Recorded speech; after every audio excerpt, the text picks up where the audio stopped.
प्यारे भक्तों, राधे राधे। आज हम आपको श्रीमद् भागवत की कथा सुनाएंगे।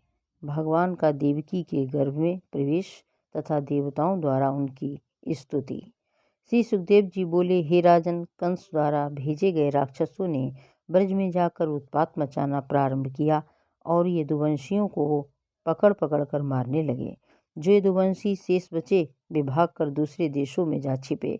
जब कंस ने देवकी के 6 पुत्रों का वध कर दिया, तब देवकी एवं वसुदेव ने भगवान श्री नारायण की स्तुति करते हुए अति दीन होकर कहने लगे, हे दीनदयाल, कंस ने हमारे सभी पुत्रों को मार दिया। हे स्वामी, हम आपकी शरण में हैं, हम पर दया करो स्वामी। उनकी प्रार्थना सुनकर भगवान श्री नारायण ने 7वें बालक के रूप में भगवान शेष जी को देवकी के गर्भ में भेज दिया। तत्पश्चात योग माया का स्मरण किया। प्रभु द्वारा स्मरण किए जाने पर योग माया उसी क्षण प्रकट हुई और हाथ जोड़कर उनके सम्मुख खड़ी हो गई और बोली, मेरे लिए क्या आज्ञा है भगवान। तब श्री हरि नारायण बोले, हे कल्याणी, तुम मथुरापुरी जाकर देवकी के गर्भ में पल रहे भगवान शेष जी को निकालकर नंद बाबा के घर वसुदेव की स्त्री रोहिणी के गर्भ में स्थापित कर दो और स्वयं नंद बाबा की पत्नी यशोदा के गर्भ में स्थित हो जाओ। इस कार्य को करने से तेरी पूजा कलयुग में होगी और वहाँ तुम दुर्गा, भद्रकाली, विजया, वैष्णवी, चंडिका, कुमुदा, कृष्णा, माधवी, कन्या, शारदा, अंबिका आदि नामों से पूजा होगी तुम्हारी। और देवकी के गर्भ से निकालकर रोहिणी के गर्भ में पहुँचाए जाने के कारण भगवान शेष जी का एक नाम संकर्षण भी होगा। लोक रंजन होने के कारण राम और बाना धारण करने के कारण शेष जी बलराम कहे जाएंगे। योग माया ने स्वप्न में देवकी और वसुदेव को बताया कि मैंने तुम्हारे गर्भ को निकालकर रोहिणी के गर्भ में पहुंचा दिया है। ये जानकर वे अत्यंत प्रसन्न हुए और प्रातःकाल गर्भ खंडित होने का समाचार वसुदेव ने पहरेदारों से कंस को भिजवा दिया। तब कंस ने पहरेदारों से कहा कि अब तुम सब देवकी के 8वें गर्भ का विशेष ध्यान रखना और बालक के उत्पन्न होते ही समाचार देना। ये कहकर कंस अपने राजमहल को वापस चला गया। भगवान श्री नारायण वसुदेव जी के शरीर में व्याप्त होकर देवकी के गर्भ में प्रवेश किए। उस समय देवकी के मुखमंडल की आभा निखर आई। मुखमंडल सूर्य के समान दमकने लगा।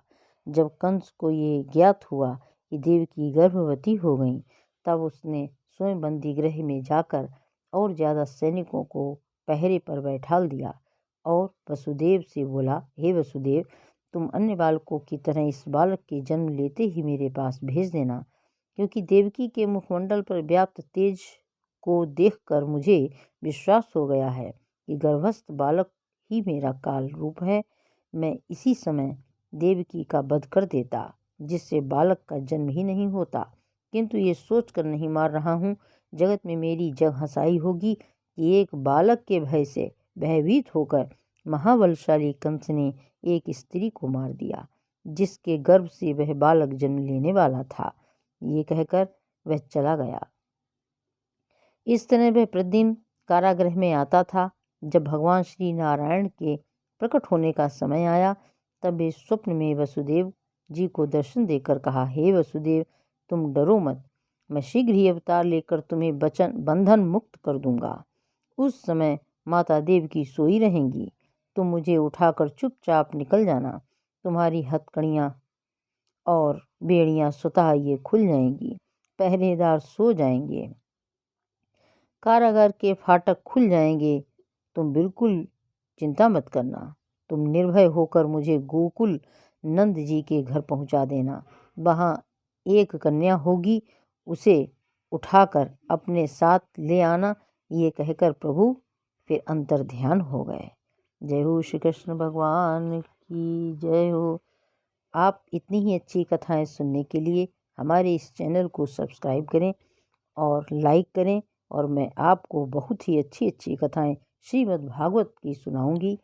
और श्रीमद् भागवत बहुत ही अच्छी है और भगवान की भक्ति बेहद अच्छी है।